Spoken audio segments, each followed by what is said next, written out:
மருமகளுக்கு விரோதமா இருக்குதானே? பிள்ளைகளுக்கு விரோதமா, தகப்பனுக்கு விரோதமா, தாய்க்கு விரோதமா, தாத்தாவுக்கு விரோதமா, இல்லை யாருக்கெல்லாம் விரோதமா? மாம்சத்தோடு ரத்தத்தோடு நமக்கு போராட்டம் இல்லை. நாம நினைச்சிடும் அவன் தான் எனக்கு சத்துரு, அவன் தான் எனக்கு சத்துரு நினைத்து கொண்டிருக்கிறோம். அவன் சத்துரு இல்லை, அவன் நமக்கு சத்துரு இல்லை. 16:19 இருக்கு. 16:19 வாசிங்க. பரலோக ராஜ்யத்தின் திருமுகோலை நான் உனக்கு தருவேன். ஆமென். 16:19 ஓகே. பூலோகத்திலே நீ கட்டுகிறது எதுவோ அது பரலோகத்திலும் கட்டப்பட்டிருக்கும். பூலோகத்திலே நீ கட்டவிழ்ப்பது எதுவோ அது பரலோகத்திலும் கட்டவிழ்க்கப்பட்டிருக்கும். நாவிலே அதிகாரம் இருக்கிறது மகனே. எதை கட்டணும்னு நினைக்கிறியோ, எதை கட்டணும்னு நினைக்கிறியோ, எதை கட்டணும்னு நினைக்கிறியோ, உன் நாவிலே அதிகாரம் கர்த்தர் கொடுத்திருக்கிறார். அது கட்டி வைங்க. ஜெபத்துல சொல்லுங்க, இன்னைக்கு கட்டி வைக்கிறேன் இயேசுவின் நாமத்தினால, இயேசுவின் நாமத்தினால அதை கட்டி வைக்கிறேன் என்று சொல்லுங்க. அது அப்படியே உங்களுக்கு நடக்கும், அப்படியே நடக்கும். ஆசீர்வாதத்தை கட்ட வைக்கிறேன்னு சொல்லுங்க. ஆசீர்வாதத்தை கட்ட வைக்கிறேன். எப்படிப்பட்ட ஆசீர்வாதம் வேணும்? ஆவிக்குரிய ஆசீர்வாதம் எனக்கு வேணும் ஆண்டவரே. ஆவிக்குரிய ஆசீர்வாதம் 9 வரங்கள் எனக்கு வேண்டும் என்று கேளுங்கள், உங்களுக்கு கிடைக்கும். டிஜி சங்கிள் 8 வருஷமா கேட்டாரு. 8 years he was asking for the Holy Spirit anointing, the gifts of the Holy Spirit. 8 வருஷம் காத்திருந்தார். அப்ப நானும் காத்திருக்கணுமா? தேவையில்லை, தேவையில்லை. நீ கேளு, உனக்கு கிடைக்கும். கேளு, அப்புறம் உங்களுக்கு கிடைக்கும். Thank you, Jesus.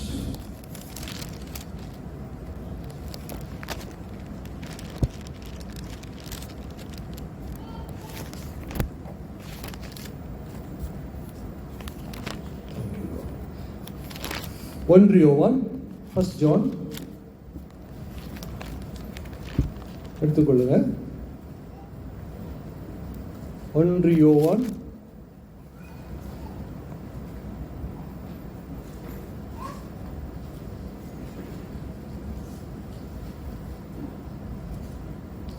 9, 10, 11 3 வசனங்கள் வாசிக்கலாம்.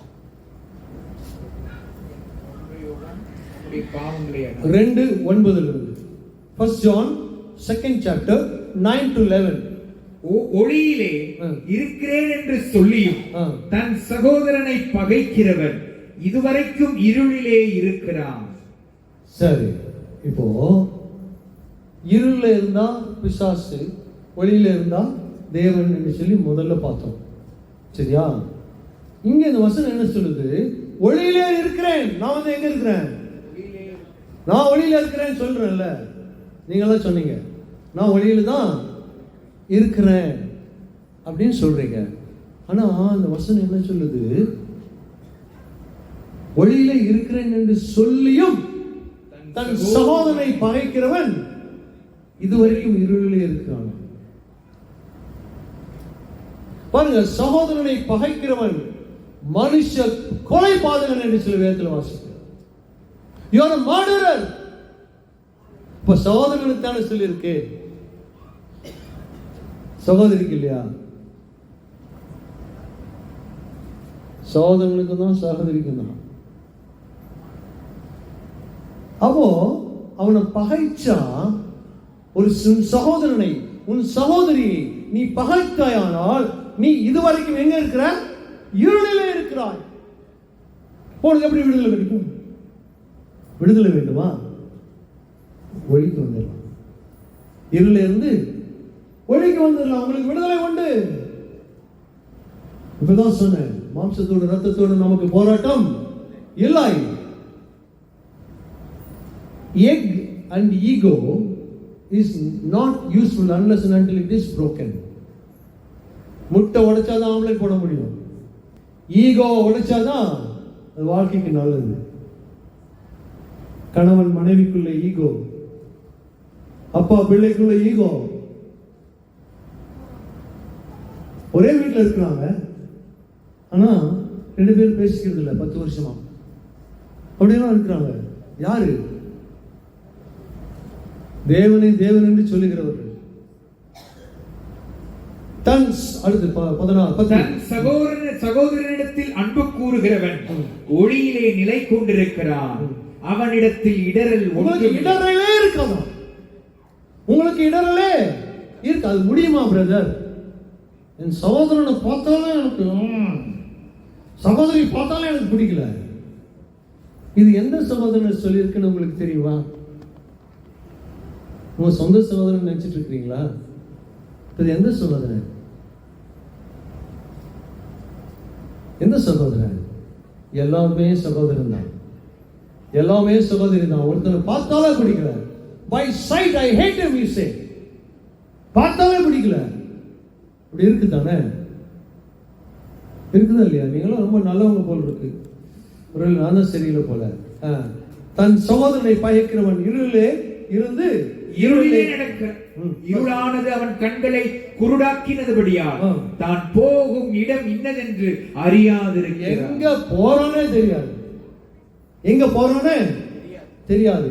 இன்றைக்கு நீங்க உங்க சகோதரனிடத்துல பேசலன்னா, உங்களுடைய சகோதரிகிட்ட பேசலன்னா, today please reconcile with them. அதுக்காக போய் ஒட்டி உறவாடி வாழுங்கன்னு சொல்ல வரல. நீ சொல்லி கேட்கலன்னா தூசியை தட்டி விட்டு வந்துரு அப்படின்னு ஆண்டவரே சொல்றாரு. போய் மன்னிப்பு கேட்டுங்க. ஒருவேளை நீங்க தப்பே செய்யலாம்னாலும் பரவாயில்ல, நீங்க மன்னிப்பு கேட்டேன்னா தேவனுடைய பார்வையில அதற்கு உத்தமமாக இருக்கும், அது நீதியா இருக்கும். தேவனுடைய பார்வையில நீதியா நீங்கள் நடக்க வேண்டும் என்று சொன்னா, உன் சகோதரனை நீ பகைத்தாயானால் நீ மனுஷ கொலைபாதகன். அது என்ன ஆவி தெரியுமா? காயினின் ஆவி. ஆதியாகமத்தில் வாசிக்கிறோம், காயினுடைய ஆவி. உங்களுக்கு பிசாசுகளிலிருந்து, பில்லி சூனிய கட்டிலிருந்து விடுதலை வேண்டுமா? விடுதலை வேண்டுமா? சகோதரனை பகைக்காதிருங்கள், சகோதரியை பகைக்காதிருங்கள். அவன் மனுஷ கொலைபாதகன் என்று வேதத்தில் வாசிக்கிறோம். காயின் சகோதரனை கொலை செய்தான். எதனால? ஒட்டை கிச்சு. ஒட்டை கிச்சுன்னு தெரியும் நம்மளுக்கு. ஒட்டை வயிற்றெரிச்சல். நம்மளுக்குள்ள வயிற்றெரிச்சல் இருக்கக்கூடாதுங்க. சகோதரனை பார்த்து வயிறு எரிகிறது, நல்ல உடுத்தினா வயிறு எரிகிறது, நல்ல ஒரு பொசிஷனுக்கு வந்துட்டா வயிறு எரிகிறது. நமக்கு உள்ள அந்த எரிச்சல் கூடாது, எரிச்சல் கூடாது. சரி, இப்போ மனுஷன் கொலைபாதகன் என்று எழுதியிருக்கிறது. ஏசாயா 59 2வது வசனம் வாசிங்க. ஏசாயா 59:2. ஐசாயா 59. உங்கள் அக்கிரமங்களே உங்களுக்கும் உங்கள் தேவனுக்கும் நடுவாக பிரிவினை உண்டாக்குகிறது. அப்ப தேவனுக்கும் நமக்கும் பிரிவினை எப்படி வருகிறதுனா, அக்கிரமம், நான் செய்த அக்கிரமம் தேவனுக்கும் எனக்கும் ஒரு பிளவை உண்டு பண்ணுகிறது. நான் செய்த அக்கிரமம். உங்கள் பாவங்களே அவர் உங்களுக்கு செவிகொடாதபடிக்கு அவருடைய முகத்தை உங்களுக்கு மறைக்கிறது. முக பிரசன்னத்தை மறைக்கிறான். அவருடைய பிரசன்னத்தை விட்டு விலகி போனா நமக்கு என்ன இல்ல? சமாதானம் இல்ல. அந்த பிரசன்னம் விட்டு போயிடுச்சுன்னா நாம இருள இருக்கிறவங்களா இருப்போம். அடுத்த வசனம் என்ன அவசியம்? ஏனென்றால் உங்கள் கைகளில் இரத்தத்தாலும் உங்கள் விரல்கள் அக்கிரமத்தாலும் கரைப்பட்டிருக்கிறது. கையை பாருங்களேன், உங்க கையை பாருங்க. ரத்தம் இருக்கா? ரத்த கரை இருக்கா? உள்ளுக்குள்ள ரத்தம் ஓடுது, அது வேற. ரத்த கரை இருக்கா? இருக்குங்கிறாரு ஏசாயா. உங்களுடைய கரங்கள்ல ரத்த கரை இருக்கிறதா? எதனால ரத்த கரையா? வாசிங்க. உங்கள் விரல்கள் அக்கிரமத்தாலும் கரைப்பட்டிருக்கிறது, உங்கள் உதடுகள் பொய்யை பேசி உங்கள் நாவு நியாயக்கேட்டை வசனிக்கிறது. பொய் பேசுறோமா? சகோதரனை பகைக்கிறோமா? பொய் நாவு கர்த்தருக்கு அருவருப்பானது. கர்த்தருக்கு அருவருப்பான காரியங்களை நாம் செய்து கொண்டிருந்தோமானால் நமக்கு விடுதலை இல்ல. முதல்ல சொன்ன பயம் வேண்டாம், அன்பின் ஆவி வேண்டும், சகோதரனை பயக்கிற மனுஷன் கொலைபாதகன் என்று பார்க்கிறோம். இன்னொரு தெளிந்த புத்தி வேண்டும், தெளிந்த புத்தி வேண்டும். பூமியில எதை கட்டுகிற பரலோகத்திலும் கட்டப்பட்டு இருக்கும். உங்களுக்கு கொடுத்த அதிகாரம், கர்த்தர் உங்களுக்கு கொடுத்திருக்கிற அதிகாரம். இன்றைக்கு விடுதலை வேண்டுமா? எதிலிருந்தெல்லாம் விடுதலை வேணும். என்ன கட்டு இருக்கு? பில்லி சூனிய கட்டு, வயிற்றில் இருக்கிற அந்த பில்லி சூனிய கட்டு, அந்த வயிற்றில் கொடுக்கப்பட்ட அந்த தேவையில்லாத பாய்சன் உங்களை விட்டு எடுபட வேண்டுமா? இன்றைக்கு மன்னியுங்கள். Forgive and get the pardon from the Lord. Get the pardon from the Lord. மன்னிக்கிற தன்மை இல்லை. நான் பரமண்டல ஜெபத்தில் என்ன சொல்லுறோம்? நாங்கள் எங்களுடைய கடனாளிகளுக்கு மன்னிக்கிறது போல மன்னிக்கல. எனக்கு விரோதமா என்னுடைய சகோதரன் சகோதரி செய்த குற்றத்திற்கு நான் மன்னிக்கிறது போல என் பாவ குற்றத்தை மன்னியும் அப்படின்னு சொல்றேன். நான் மன்னிச்சேனா? நான் மன்னிக்கல. எப்படி தேவன் மட்டும் எப்படி மன்னிப்பார்? It's a Lord's prayer. கர்த்தர் சொல்லி கொடுத்த அந்த ஜெபத்துல இருக்கிறது. கர்த்தர் உங்களுக்கு விடுதலை தர சுத்தமுள்ளவராய் இருக்கிறார். எழுந்து போவோம் ஒரு நிமிடம். I want to pray. I want to pray for every one of you the deliverance. Hallelujah. விடுதலை நாள். கண்களை மூடி தேவனை நோக்கி பாருங்க. தேவனை நோக்கி பாருங்க. எனக்குள்ள இருக்கிற குற்றம் குறை, எனக்குள்ள இருக்கிற பாவம் அக்கிரமம் மீறுதல் எதா இருந்தாலும் கர்த்தர் எனக்கு மன்னிக்க அவர் சித்தமுள்ளவராய் இருக்கிறார். சித்தமுள்ளவராய் இருக்கிறார். கண்களை மூடி கேளுங்க. எனக்கு நாவல் அதிகாரத்தை கொடுத்தீங்களே, நாவல் அதிகாரத்தை கொடுத்தீங்களே, உமக்கு ஸ்தோத்திரம், உமக்கு ஸ்தோத்திரம், உமக்கு ஸ்தோத்திரம். இயேசு இந்த நாமத்தை சொல்லுங்க, உச்சரியுங்க. எனக்கு விடுதலை வேண்டும் ஆண்டவரே என்று சொல்லுங்க. எனக்கு விடுதலை வேண்டும், எனக்கு விடுதலை வேண்டும். இந்த விடுதலை கூட்டத்தில் வந்திருக்கிற நான் வெறுமையா வந்து வெறுமையா போகாதபடிக்கு எல்லா கட்டுகள் அறுவட்டு போட்டு இயேசுவின் நாமத்தினாலே, இயேசுவின் நாமத்தினாலே, இயேசுவின் நாமத்தினாலே வந்திருக்கிற ஒவ்வொரு பிள்ளைகளுக்காக ஜெபிக்கிறேன். ஒவ்வொருவருக்கும் விடுதலை பேசுகிறேன், ஒவ்வொருவருக்கும் சுகத்தை பேசுகிறேன். ஹல்லேலூயா, ஹல்லேலூயா. விடுதலை தருகிற தேவன், விடுதலை நாயகன் நம் மத்தியிலே உலாவிக் கொண்டிருக்கிறார். விடுதலை நாயகன் வெற்றியை தருகிறார், எனக்குள்ளே இருக்கிறார். இன்ன ஆனந்தம். விடுதலை நாயகன் வெற்றியை தருகிறார், எனக்குள்ளே இருக்கிறார்.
எனக்குள்ளே இருக்கிறார்.